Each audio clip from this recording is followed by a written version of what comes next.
Good morning and welcome to the SitRep for today, which is the 8th day. Oh, got another light here. Light me up a little bit more. It is the 8th day, which is Wednesday. There you go. Wednesday, the 8th of June, 2022. This is the SitRep, the Situation Report. What is going on in the world? What interesting times we live in. If anyone can fully explain what is going on in the world to me, I'd be really appreciative of that. There's a lot of stuff going on. All right, today, a lot of food stuff that's happening that I picked up on overnight, and a couple other little interesting stories, one about population collapse, and the other one about oil, where oil is going. Let's kick off with some pretty good news, I reckon.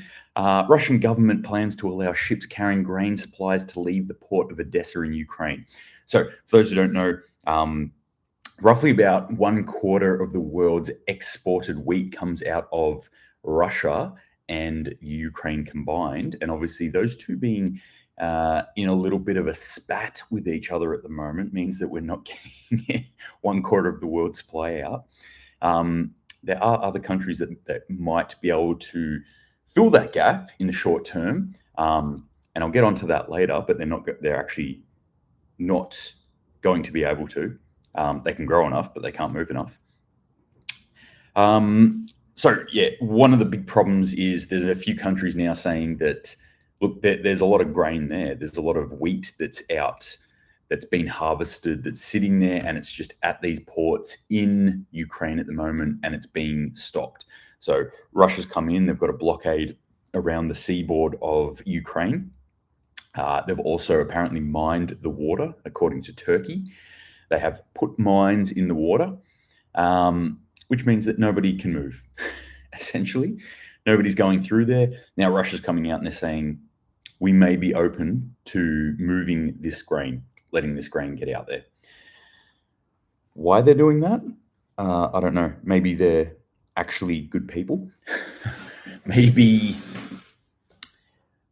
they can see that as being used as a crutch, or as a fulcrum point to lever against them. So they're anticipating that and going, hey, we're allowing the grain out. All we want is the Donbass region. But it looks like good news, at least. At least some of that grain will get out there onto the market and hopefully head out to places like Africa, which are, by all reports, in dire need of grain. Grain being a staple of a lot of these countries. So watch this space. I'm getting bombarded by lights here. I left one of the windows open, so I apologize if I look weird in the light. I look pretty good on the YouTube, actually. Good morning, by the way, everyone. I hope you're well. I hope you had a good night. And thank you for joining me, as always. I really appreciate it. Just want to throw that in there too. A few comments and that on the YouTubes, which is really nice. I like it when people appreciate this sort of stuff. I'll keep doing it. All right. Everyone knows my favorite 90s song, Darude, Sandstorm. Another sandstorm story. Couple in a row now. Apocalyptic dust storm that killed 4 people and hospitalized thousands in the Middle East. So we had this. I started in Iraq. We also had it in Kazakhstan. They started talking about it in Syria. Iran had some reports about it. There were a couple other smaller reports from other countries about sandstorms, but those were the big ones. Well, now this could strike Europe this month. So this sandstorm could move into Europe. That's the kind of force that this thing is moving with. Obviously, that's going to either have to travel across the Mediterranean or through Turkey. I'm guessing, probably most likely through Turkey. So those of you in Turkey, and I do know 1 or 2 people in Turkey, you know who you are. Watch out. Go invest in some gas masks, in some respiratory protection and some eye protection, because that might be hitting you soon. Sandstorms. I'm going to listen to that as soon as I get off this SitRep. Great song. All right, let's talk about oil for a second. All right, so oil prices are obviously going through the roof, which is affecting petroleum products, and they're all up and tilted to go up further. US is struggling with it. And I will say this too, US is struggling with it in that they're probably paying, I was doing the maths on it the other day, and they're paying roughly what we pay, maybe a little bit cheaper. So they're starting to feel what fuel actually costs, because the US has had cheap fuel for so long. They don't know what it actually costs. Places like the UK, Australia in particular, like ours have always been higher than what they've paid. New Zealand as well. So they're starting to feel the hurt on that. Everyone's starting to feel the hurt on it. Obviously, fuel costs are going up through the roof. Why? Why are they going through the roof? Well, the US said no one can buy Russian oil. Can't do it. Not allowed to do it. Now, the US is saying, hey, we might have to start rolling back our sanctions on some of the other countries we've sanctioned. So this is one of the big things that US does. So it was no surprise that the US came out and said, Russia, we don't like what you're doing, bang, ban your oil, because they've already done it. They did it to Venezuela. They did it to Iran. Number of countries, and they did it also to other products coming out of places like China. They said, hey, China, we don't like what you're doing there, bang, sanctioned. Now the US is starting to say, yeah, we're going to have to wheel back some of these sanctions. So in order to enforce the sanctions on Russia, they're going to have to pull back sanctions from a whole heap of other places. That dirty, bad oil from all those other places, those naughty, bad people, all of a sudden aren't so naughty, which just proves my theory that if you're in trouble for something and you can hang out long enough, somebody else will fuck up worse than you and you'll get out of the shit locker. So that's what essentially the world has done. Venezuela has been on the world naughty list for a number of years. Iran, obviously, on the world naughty list. And now they've waited it out and Russia's stepped in the poo-poo. And all of a sudden, Venezuelan oil doesn't look so bad. For those who don't know, Venezuela pulls out a lot of oil. They have a huge reserve of oil that they're sitting on. When I was there in 2019 and their economy was collapsing, interestingly, there were days where you couldn't, like it had cost probably $10 to $20 US to buy a Mars bar or some equivalent thing, right? That's not every day, but on a certain day, like to buy that. Yet I could have rolled up to a petrol station and filled my car, and the next 20 people, I could have filled their car as well. And I probably could have then just driven off, and the people at the Bowser would have gone like, nah, that's all right. They didn't care about fuel at all. They have so much. They had such a glut on fuel because they can't get it out. And so it's worthless to them. They're like, well, I don't know, this isn't worth a cent. If I had got rocked there with a Mars bar, I could have filled one of those truck tankers with fuel and driven off, and they would have been very happy with that Mars bar. That would have been a good transaction for them. Anyway, so Venezuela's got a lot of oil to pump out into the world, haven't been allowed to for a long time. Now the US is starting to say, yep, let's start letting that Venezuelan oil out. Iran, we hate you. You can sell your oil as well. We just hate Russia more right now.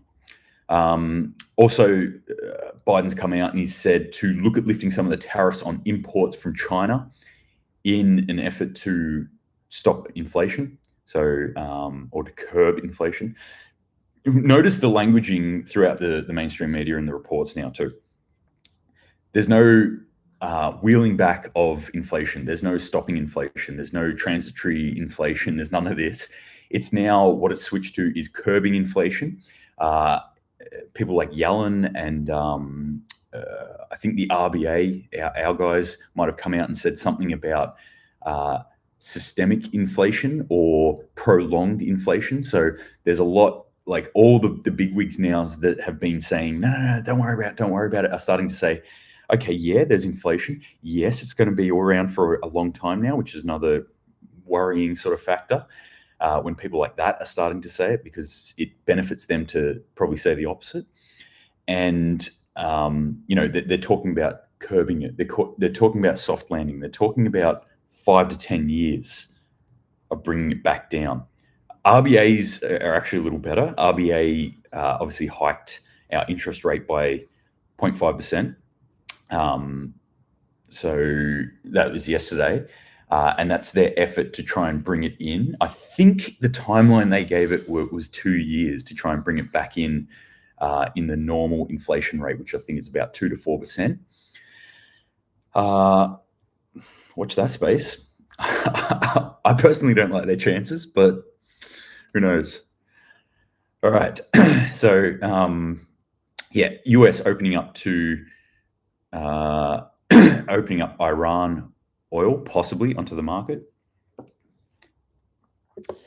And Sri Lanka, so for those who know what's happening in Sri Lanka, obviously I've talked about this a bit. They're in a bit of a bad way. They've run out of money. They're running out of fuel. They're running out of food. They're running out of medical supplies. Well, cash-strapped Sri Lanka turns to Russia to quench thirst for oil. Ooh, I love that title there. It's nice.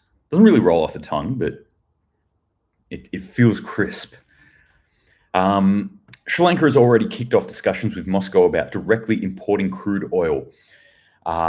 Who knows where they're going to get the actual funds to do that, but I'm thinking Russia's looking for friends. Russia's looking for deals that are longer term. If Russia has half a brain in their head, they're going to start doing Chinese type things at the moment, where China goes in and says, hey, we'll build infrastructure, we'll give you this, or we'll do that. Don't worry about it. We'll set up some sort of loan agreement. And then they set up loan agreements which countries cannot pay. And then they go, look, tell you what, we'll get rid of that. We'll make that go away. It's not a big deal. We just need your port here in this country, in country X, I don't know, Papua New Guinea, or Darwin, or we just need some sort of agreement with you about us being able to put troops here, maybe a base sometime in the future. Solomon Islands, is that okay? So that's what China's been doing. I think Russia might start looking at this and going like, opportunity, comrades. We can get in the world now. All right. On top of this shortage and problems that we're seeing in energy, we're seeing increased demand as well. So a lot of the Northern Hemisphere is seeing drought-like conditions or high heat waves happening at the moment or about to happen. Just one example of this, Texas power demand to hit record high amid sweltering summer heat. So those Texans, they're cranking up that aircon to max. That's obviously going to take a lot of energy. In fact, according to Reuters, the Energy Reliability Council of Texas, or ERCOT, Texas's main grid operator, expects power demand to reach 75 or just over 75,000 megawatts on Tuesday. That's a lot. That is a lot. So, yeah, we're seeing this increase in energy need. We've been habituated on cheap energy for a long time. A lot of our systems utilize it, even the systems to just keep ourselves comfortable. This is just an example of things that keep us comfortable, but how we grow our food as well. We're habituated on it. We've built systems around that fact that we have cheap fuel. And now that the fuel is more expensive or the energy is more expensive, those systems are not going to work. They're not going to hold up, and people are going to have problems. This will probably more than likely cause deaths, as all heat waves generally do in the older folk, but deaths are abound in this sort of thing. I'll skip over that story. All right, let's talk about impending population collapse. Demographers warn of impending population collapse. So I've always found this kind of story interesting, especially when I've had friends in that who are like, the world is overpopulated. We need to decrease population. We can't keep doing it, blah, blah, blah. And on the surface, I'm like, yeah, that makes sense. And there's something within me that goes, but. And so I started looking into it, and you look into things like China's one-child policy, developed countries and their repopulation rates, things like that, and we start to get into some interesting statistics. So long-term statistics that are actually happening here. As a human being, it requires you to have 2 children because you're coupled with another human. So there's 2 humans, you have 2 children, then we maintain the status quo of our population. If you have 1 child, though, then we decrease by half. That's a pretty big decrease. We can't have 1.7 children. We can't have 1.9 children. We can't have 2.1 children. Physical actual limits for 2 people is two children. And I think actually, I remember reading something, if every couple had 2 children, it actually would then decrease, because there's something else that actually factors in there that I can't remember this morning because I haven't had enough coffee. So what the problem being is then that we have a collapse over a very short period of time. We're talking 20 to 30 years. All of a sudden, if everyone only had 1 kid, say, 20 to 30 years, all of a sudden there's an entire generation where it just collapses in. And that affects all those systems that I was talking about, those systems that we've built up around expanding populations, or even a large population, all of a sudden has 0.5% of its population. That entire system collapses, and we lose things that are not easily created again, not easily spun up. I don't know if I'm doing a good job of explaining this morning. Like I said, I probably haven't had enough coffee, but it's actually a problem. It's actually something we need to think about. It's not as easy as going, well, we shouldn't have children because the world's overpopulated. That doesn't make sense. We can actually get to a place where we start to collapse our population so much that it becomes a self-sucking ice cream and it collapses all the way down. That can be an issue. And, we start getting into some weird spaces when that happens. Like, well, do we need to manufacture children? Do we need to enforce people having children? Do we need to maybe have a council or a ministry of child birth, i.e. Brave New World, Aldous Huxley? If you haven't read that book, go read that book. The dystopian future, which echoes some of the things that are happening today. Anyway, population collapse is a big deal. People probably should be concerned about this. United Nations has predicted that humanity will continue its rapid expansion into next century, blah, blah, blah. And we're heading towards 11 billion by 2100.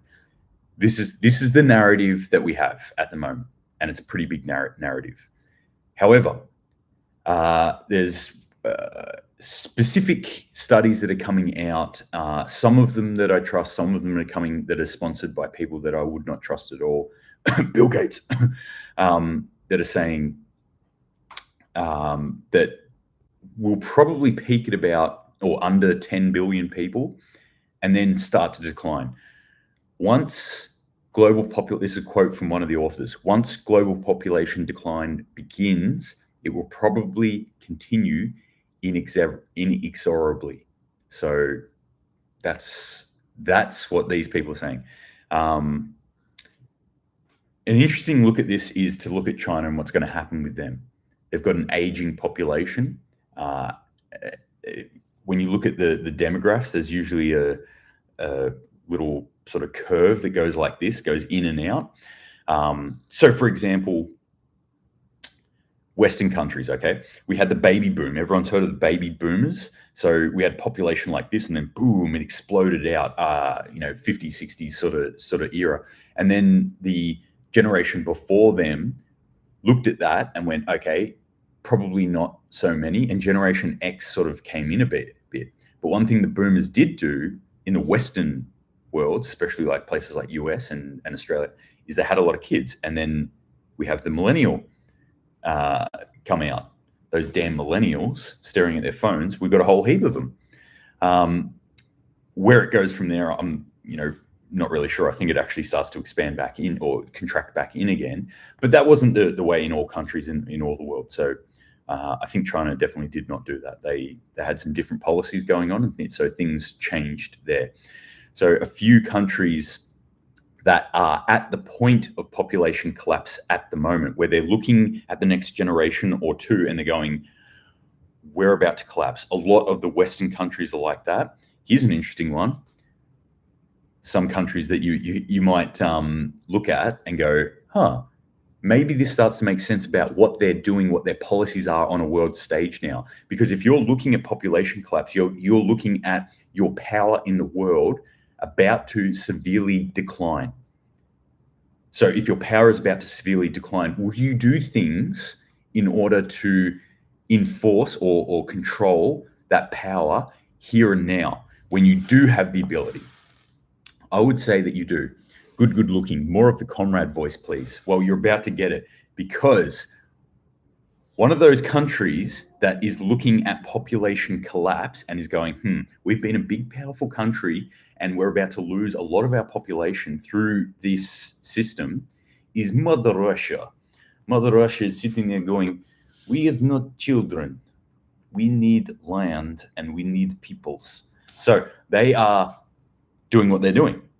The other country that's in population, or that's looking down the barrel of population collapse, China. Oh dear. Yes, that's probably why they're acting in the way they're acting, or one of the factors that is adding into the way they're acting. I think one of the other factors is probably economic. They're looking at it and going, this whole system that we have is about to collapse. We have money, we have resources, we have stuff right now, and we can act right now. But in 20 years' time, we don't know if anybody is going to be able to act in the way that we can now. So this is it. This is the last chance. This is the last dance on this sort of world stage of fighting a war, or at least this is the way they're seeing it. This is our last chance to get up and impress everyone. Let's do it. Let's get up there, comrades, and dance like it is 1984. So that's what they're doing. Well, that's part of what they're doing. Population collapse. It's a big deal. It's probably something that I could sit here and talk about for an hour or two by itself quite easily. But I'm going to cut that there because I have a whole heap of other stories that I want to go through, and I haven't even started yet. So let's talk about food. All right, I'm just going to whip through some of these. Spain, 80% of stone fruit production lost this year due to, what was this due to? Frosts. Frosts come in, weather effects, somewhere up to maybe 80% of their stone fruit gone this year. South Africa, ports unable to export food.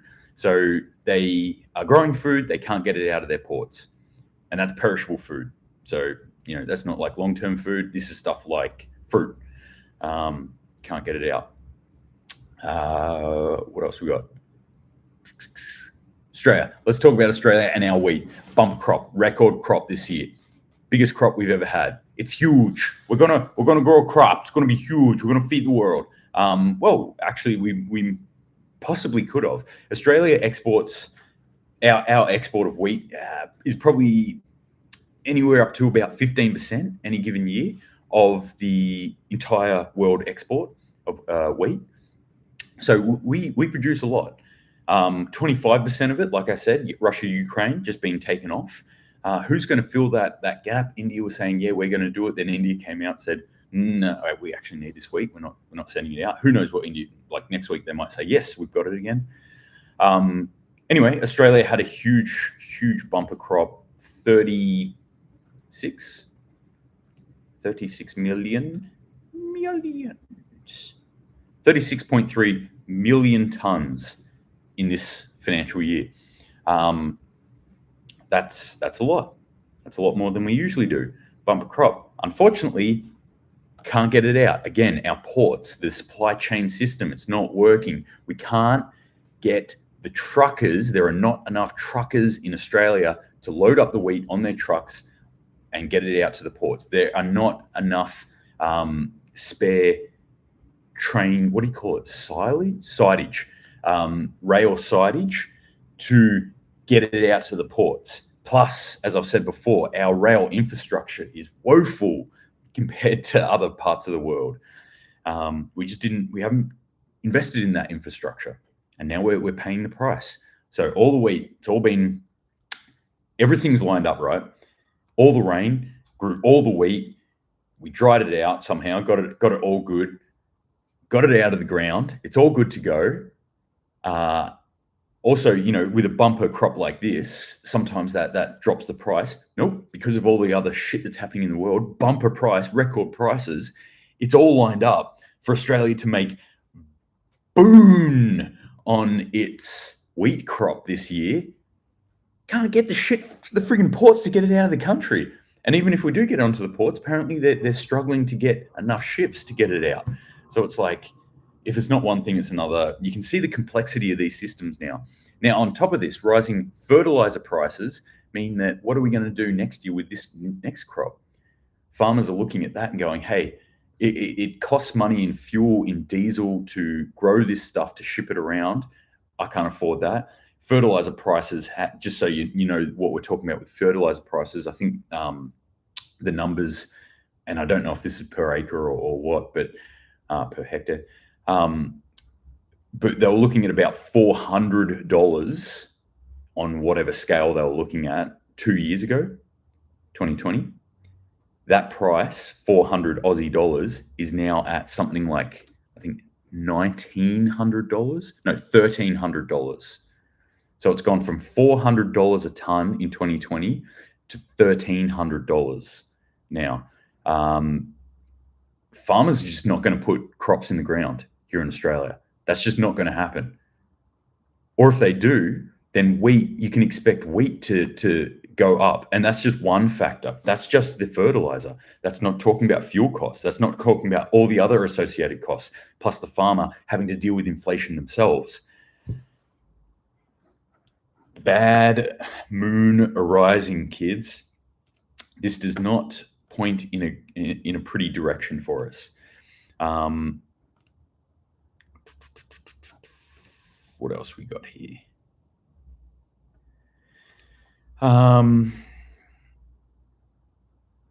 California lawmakers want to buy up water rights and cut farming to starve off drought. So they've said, hey, farmers, you're using too much water. We've got drought at the moment, so we're going to stop you doing it. And then we'll have water for everyone, and that'll be great. Yeah. Charlie Cause says, I know a farmer here, bumper crop of wheat, but holding on to it to push prices up. And that certainly could be another factor as well, that they're artificially jacking up prices by restricting how it flows out onto the market. If anyone wants to know more about how that works, just look up any documentary on diamonds. By all accounts, there's enough diamonds in the world to give everyone a mouthful of diamonds if you want it. But they're holding them away so that they can jack the prices up. So many stories. All right, I'm gonna skip over all the other stories. I'm gonna jump onto this one because this is my story for today. What the fuck is going on? This comes off the back of a story that I got sent, and I got sent this story as well,